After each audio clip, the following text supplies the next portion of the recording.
지금 뭔지 모르지만 저기 그 녹화가 좀 잘못된 것 같아요. 이유는 뭐냐면 조금 전에 평택시에 호우주의보 경보가 떠서 제가 손가락을 갖다 댔더니 꺼진 것 같아요. 그래서 죄송한데 그 23절부터 내용을 뒤에 부분은 안 되는 것 같아요. 자, 그래서 짧게 얘기하겠습니다. 23절부터 25절까지는 이스라엘 사람들 공동체를 두고 하느님을 참여하다고 초대하는 내용이에요. 그 사람들은 형제들이고 거룩한 모임에 참가할 수 있는 사람들입니다. 반면에 지금 우리가 들었던 26절부터 29절은 이방인들이에요. 보세요. 그분을 경외하는 사람들. 근데 이게 이스라엘 사람들일 수도 있지만 잘 보시면 28절에 민족들의 모든 가문이라는 표현이 있잖아요. 그러니까 결론적으로 하느님께서는 지금 이스라엘 사람들만의 하느님이 아니라 모든 민족의 하느님이시라는 것을 이 사람들이 지금 정신 차려 보니까 그렇게 되었다라고 이야기를 하고 있는 거예요. 그래서 첫 번째 부분은 이스라엘 사람들, 지금은 정말 진실하게 하느님을 찾는 이방인들아 같이 기도하자라고 이야기를 하는 중입니다. 그래서 그분이 정말 모든 진실하게 주님을 찾으려는 사람들에게 얼굴을 들여다 보여주시는 분이다 라고 이야기를 해요. 여기서 그냥 지나가는 말로 한 가지 하겠습니다. 하느님을 믿지 않는 사람들에게 구원이 있는가? 라는 질문을 했을 때 사람들이 많은 경우에 있다고 말하는데 어떻게 있느냐? 라고 할 땐 뭐 설명하기 어렵죠. 우리 천사들이 나타나서 예수님께서 태어나셨을 때 하늘 높은 데서 하느님의 영광, 땅에서는 주님께서 사랑하시는 사람들에게 평화라고 얘기했잖아요. 주님께서 사랑하시는 사람이 누군가? 근본적으로 주님께서 안 사랑하는 사람은 한 명도 없어요. 그러니까 모든 사람인 거죠. 근데 중요한 것은 무엇이냐면 그 모든 사람 중에서 주님을 따라서 살기 위해서 노력하는 사람들은 또 다른 사람들인 거죠. 그래서 우리 가톨릭 교회는 여러 가지 뭐 신학적인 과정을 거쳐서 또 우리들의 믿음을 가지고 이렇게 얘기합니다. 진실한 선의를 가지고 주님을 찾는, 진실하게 주님을 찾는 사람들에게 하느님께서는 당신만이 아시는 구원의 길을 마련하신다. 당신만이 아시는 구원의 길을 통해서 그 사람들을 구원하신다고 우리는 믿는다라고 얘기합니다. 그러니까 이 시편과 이 시편의 두 번째 부분하고 비슷하죠. 먼저 이스라엘 사람들, 지금은 정말 주님을 경외하는 사람들입니다. 자, 그 다음에 맨 마지막 부분 30절부터 세상의 모든 권세가들이 오직 그분께 경배하고 흙으로 내려가는 모든 이들이 그분 앞에 무릎을 꿇으리라. 내 영혼은 그분을 위해서 살고 후손은 그를 섬기리라. 장차 올 세대에게 주님의 이야기가 전해져 그들은 태어날 백성에게 그분의 의로움을 알리리니 주님께서 이를 행하셨기 때문이다 라고 해서 지금은 뭐냐면 단순하게 그냥 찾는 사람들 뿐만이 아니라 하느님께서는 세대와 세대를 거쳐서 영원하신 분, 심지어 구약 성경에 잘 나오지 않는 표현인데 내 영혼이라는 표현까지 했어요. 30절에 영혼이라는 개념이 이스라엘 사람들에게 그렇게 많이 없습니다. 영원한 생명이라는 개념이 없는 거죠. 그런데 이렇게 표현을 했어요. 그렇게 본다면 대단한 거죠. 영원이라는 개념이 생기기 시작했으니까. 자, 어쨌든 간에 하느님께서 영원하신 분이시다 라고 얘기하는 것을 이제 이 시편에서 알 수가 있는 거고요. 이 세대와 세대를 거쳐서 그리고 모든 백성에게 라고 이야기한다면 하느님께서는 정말 모든 이들의 하느님이시라는 것을 이야기할 수 있는 거죠. 자, 이 시편을 놓고 뭐 이제 여러 가지 이야기할 수 있는데 저는 뭐 강론 시간처럼 말씀드리기 싫어서 그냥 최대한 조심을 하긴 하는데 그래도 한마디는 해야 될 것 같아서요.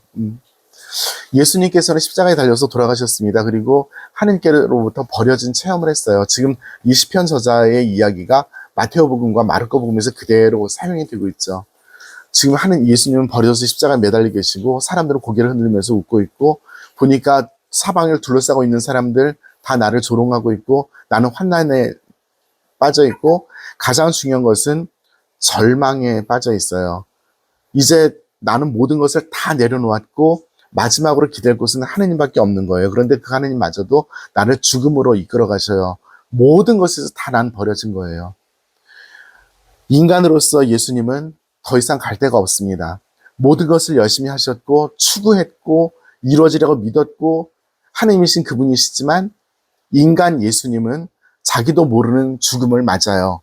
죽을 걸 알았지만 이러한 방식으로 심지어 이렇게 나를 완전히 버리시고 죽이시나 까지도 이제 체험을 하고 있는 거예요. 인성을 가지신 예수님의 이 놀라운 버려짐의 경험은 천지창조 이전에 짜고 내려오신 게 아니에요. 인간 예수님은 하느님 아버지께 순종하셨어요. 인간으로서 사시는 동안 히브리서에 표현하면 그분은 눈물과 기도로서 밤을 지새우시면서 하느님께 탄원하셨지만 그분에게 순종하셨습니다. 인간 예수님은 아버지께 순종하셨습니다. 라고 이야기를 해요. 예수님께서는 당신이 이 세상을 위해서 모든 걸 다 하셔야 될지 알아요. 그리고 살면서 하는 이 세상 돌아가는 꼬라지를 보니까 당신이 목숨을 바쳐야 될 것도 알아요. 그리고 십자가에 돌아가시는 것은 뭐 미리 알고 오신 건 아니겠지만 십자가의 죽음도 받아들이실 수 있었어요.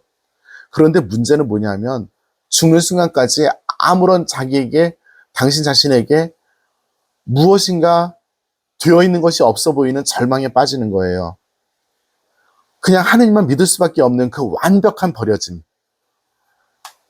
예수님의 최고의 숙명이었던 거죠.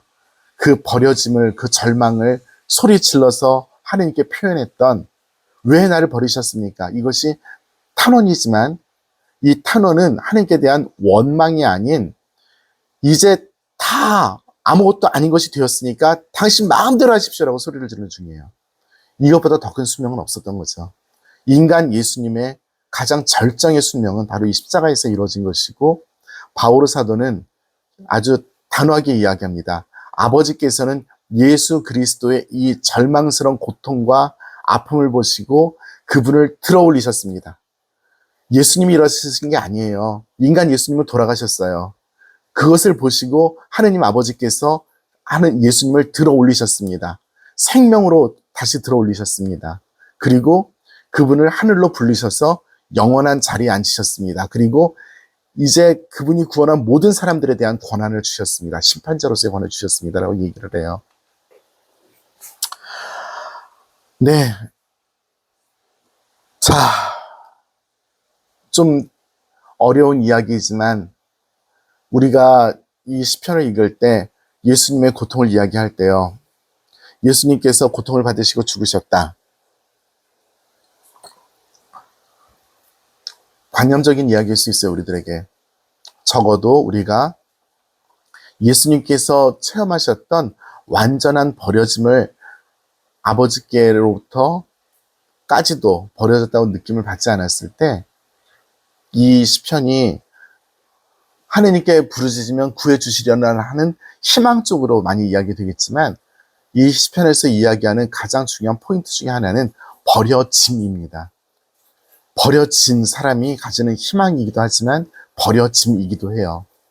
예수 그리스도께서는 버려지셔서 소리를 지르셨어요.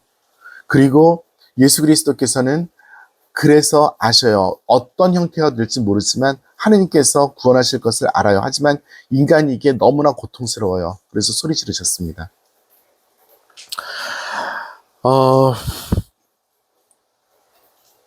그냥 어떤 분이 쓴 그 기도예요. 여자분인데요. 에바 젤러라고 하는 독일 분입니다. 지금부터 100년 전쯤에 쓰신 시인데요.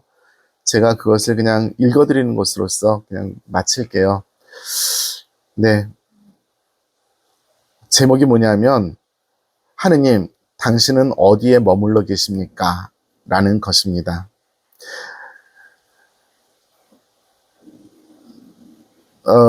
지금, 읽어드릴게요. 제가 지금 번역하면서 읽어드려야 되기 때문에, 네. 구시가 뭔지 아시죠? 구시. 그러니까, 시간으로 보면, 아침 6시가 0시예요. 우리, 전례적인 기도는. 그래서, 낮 기도를 바칠 때 삼시경, 육시경, 구시경, 그렇게 세 가지가 있을 거예요. 성무일도서를 보시면, 삼시경은 오전 9시고요. 육시경은 12시가 되겠죠. 6시를 시작으로 기준을 하니까. 그럼 구시면은 뭐예요? 오후 3시죠? 오후 3시는 예수님께서 돌아가신 시간이에요. 네. 아까 말씀드렸던 시 다시 읽어드릴게요. 하느님, 당신은 어디에 머물러 계십니까? 가 제목이고요. 어디 계십니까? 네. 구시가 아니라면 어디에 계십니까? 그때 예수님께서 소리를 지르셨을 때 우리는 그 예수님과 똑같은 그 표상입니다. 오직 그분의 탄원, 외침이죠. 외침만이 아직도 믿게 합니다. 우리가 그것을 갖다가 모든 사람들 입술 위에서 다시 반향하도록 만들어준 것을 믿게 합니다. 라고 합니다. 제가 이 번역을 좀 설명을 해드려야 될 건데 무슨 뜻이냐면 구시에 예수님께서 돌아가실 때 하느님께서는 당연히 거기에 있으실 수밖에 없다는 이야기고요. 지금 우리가 그 구시에 똑같은 탄원, 똑같은 절망의 소리를 외칠 때 우리는 바로 예수님과 똑같은 존재가 됩니다. 라고 이야기합니다. 우리가 지금 이 순간 그 구시에 예수님께서 외치셨던 절망의 소리를 우리가 아직도 믿을 수 있고요. 그리고 그 절망의 소리를 모든 형제들의 입에 다시 올릴 수 있도록, 다시 떠올릴 수 있도록 우리가 할 수 있습니다. 라고 하는 기도예요. 그러니까 뭐냐면 예수님의 절망은 가장 완전한 탄원이고 가장 완전한 희망이라는 거죠. 단순히 부활할 거를 알기 때문에 대놓고 소리를 지르셨던 것이 아니라 정말 다 버려짐을 체험하면서 하셨던 절망이고요. 그 완전한 비워짐, 인간 예수님으로서의 완전한 아무것도 아니 되심에서 예수님께서 하셨던 더 이상 기도를 할 수 없는 지경에서의 그 기도가 그분의 가장 아름다운 기도였다는 이야기입니다. 굉장히 역설적인 이야기이고 어떻게 보면 어려운 이야기지만 잘 느껴보시기 바랍니다. 우리가 인생을 살면서 정말 아무것도 아닌 적이 되어본 적이 있는가? 그래서 기도조차도 할 줄 모르고 소리조차도 낼 줄 모르는 그런 상황에서 주님 왜 저를 버리셨습니까? 라고 믿음을 가지고 고백한 적이 있는가? 라는 질문일 겁니다. 저도 우리 모든 신자분들도 같이 심각하게 생각하면서 정말 일상생활하면서 작게밖에 하나님께 못 맡기면서 살아야 우리 계산이 많아요. 그럼에도 불구하고 예수님의 이 탄원의 기도, 십자가의 기도가 시편 22편에 표현되어 있는 것처럼 모든 것을 관장하시는 하느님 안에서 가장 아름다운 기도일 수 있다는 생각 안에서 정말 잘 맡기면서 크게 작게 최선을 다해서 맡기면서 신앙을 지켜나갔으면 합니다. 마친 기도할게요. 성부와 성자와 성령의 이름으로 아멘. 영광이 성부와 성자와 성령께 처음과 같이 이제 항상 영원히 아멘. 성부와 성자와 성령의 이름으로 아멘.